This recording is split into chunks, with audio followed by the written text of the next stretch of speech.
Hola, somos la familia Santiago, yo soy Abel, ella es mi esposa Delibé y queremos que nos acompañen en esta corta serie de videos que queremos compartir con ustedes, donde queremos presentar 10 principios prácticos que nos ayudarán a que nuestro matrimonio marche mejor. Son principios dados a través de la Escritura que han sido compilados para compartirlo con ustedes. Los principios que se van a compartir no solo son grupal o para cada matrimonio, sino que se pueden interiorizar de forma personal. Y creemos firmemente que no hay nada mejor que el creador de un artefacto nos enseñe a cómo usarlo. Sí, y bueno, el creador del matrimonio es Dios, así que Él es el mejor que nos puede enseñar a nosotros cómo conducirnos en Él. Él fue el que instituyó el matrimonio, y quién mejor que Él que sepa por qué la razón del matrimonio y qué rol debe cumplir tanto el hombre como la mujer en ese matrimonio, en esa unión. Dios es la fuente de vida, y creo que el matrimonio también es fuente de vida. Cuando dos personas se unen es para también pensando en reproducirse y dar vida, dan vida a otro ser que son sus hijos, ¿verdad? Pero no solo Dios es la fuente de esa vida, sino que también Dios es fuente de amor, y por eso es importante que nosotros tengamos a Dios, porque esa fuente de amor, dice la Biblia en 1 Juan 4:8, que el que no ama es porque no ha conocido a Dios. Entonces debemos tener a Dios para poder amar a aquel con quien estamos, y por eso nuestro primer principio es: pondrás a Dios en primer lugar.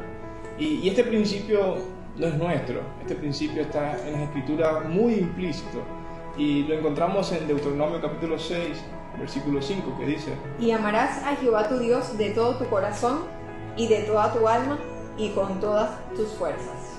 Este es el gran mandamiento, y quizás puedan surgir varias preguntas, y una de esas, ¿cómo le amamos más? Sí, hay gente en la iglesia, muchas veces hemos escuchado: debemos amar más a Dios, debemos hacer esto o aquello, pero muchas veces no se nos dice cómo hacerlo. Entonces la pregunta sería, bueno, ¿cómo amo más a Dios o cómo me acerco más a Él? Bueno, y es aquí en esta parte donde queremos compartir con ustedes 3 pasos que pueden ayudarnos a conocer no solo más a Dios, sino amarle, a interiorizar y a entenderlo tal cual como Él es. Uno de esos es leer la Biblia.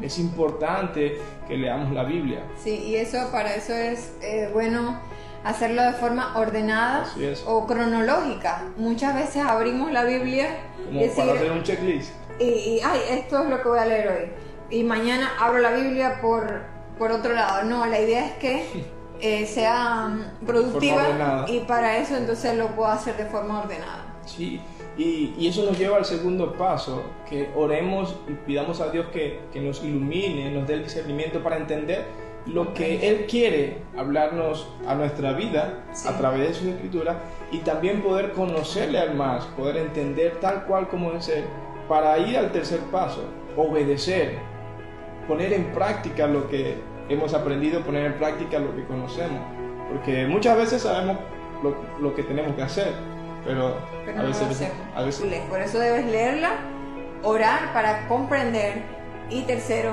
obedecer. ¿No? Y esto me recuerda el versículo de 1 Juan capítulo 5, versículo 3, que dice: pues este es el amor a Dios, que guardemos sus mandamientos, y sus mandamientos no son gravosos.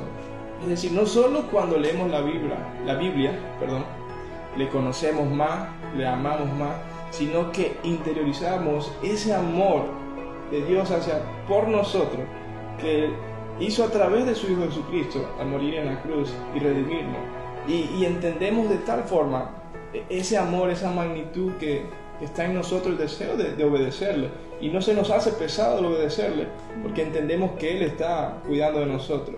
Pero muchas veces la lucha constante con nuestra naturaleza nos hace creer que obedecer la palabra de Dios es difícil, y nos sentimos frustrados, y es lo que el enemigo quiere, mantenernos frustrados, que no podemos cumplir la palabra de Dios. Ahora, ya dimos esos los tres pasos, ¿no? o tres tips, podríamos decir. Pero ahora, ¿por qué amar a Dios beneficia nuestro matrimonio? O sea, como primer principio lo tenemos, pero ¿qué tiene que ver esto con el matrimonio y qué beneficia nuestra vida el amar a Dios? Bueno, si recordamos también en la carta del apóstol Juan, nos damos cuenta que la Escritura dice que el que dice amar a Dios, pero no ama a su prójimo, se está engañando a sí mismo. Entonces, cuando amamos más a Dios, tenemos la capacidad de poder amar los unos a los otros. En este caso, en el matrimonio, tenemos la capacidad de amar sinceramente, de amar de forma genuina a mi esposa. Y eso implica que puedo respetarla, tolerarla, ser paciente, comprenderla, aún en las luchas que podamos estar sobrellevando, y entender que lo que hacemos no es para agradarnos a nosotros, sino para agradar meramente a Dios. Y esto me recuerda al gráfico que nos enseñaron. ¿Recuerda? El triángulo donde en los ángulos inferiores está el esposo y la esposa, y Dios está en el ángulo principal. Y a medida que cada uno de nosotros nos vamos acercando a Dios, ¿qué sucede? Como pareja también nos vamos acercando, y el amor va creciendo, porque a medida que nuestro amor por Dios crece, nuestro amor mutuo va creciendo. Y es por eso que hoy en día vemos muchos matrimonios frustrados. Hay divorcio, hay conflicto, hay egoísmo. ¿Y por qué? Por falta de amor. Y si hay falta de amor, ¿hay falta de quién? De Dios. Hay falta de Dios. Entonces dice la Escritura, el que no ama no ha conocido a Dios, porque Dios es amor.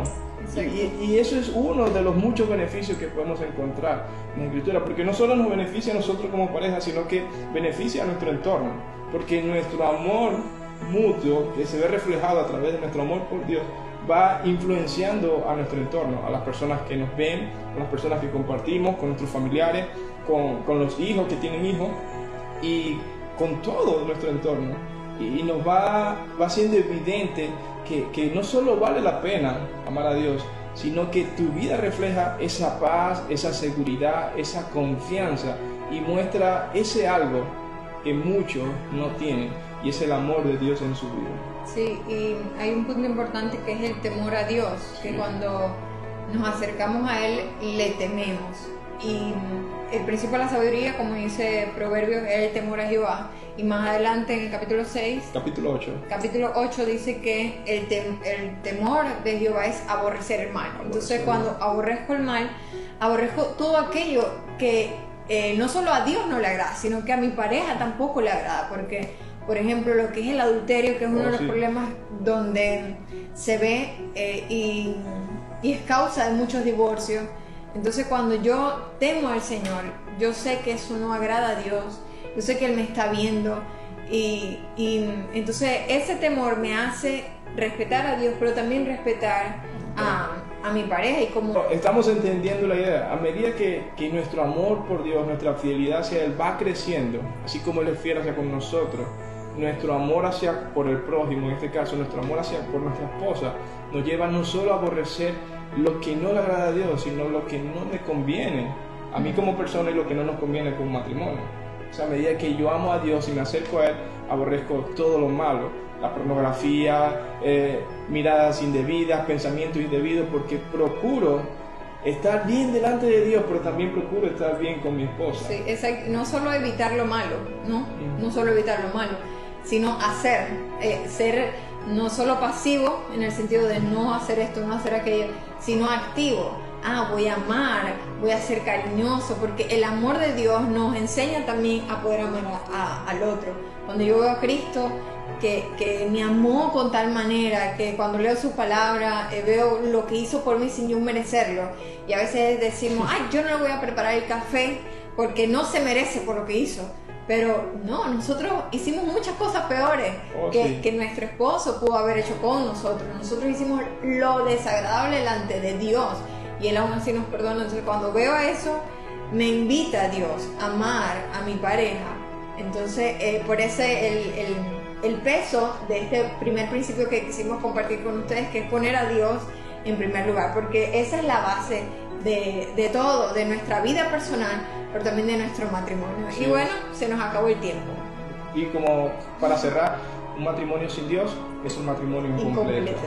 Así que esperamos vernos en el próximo video.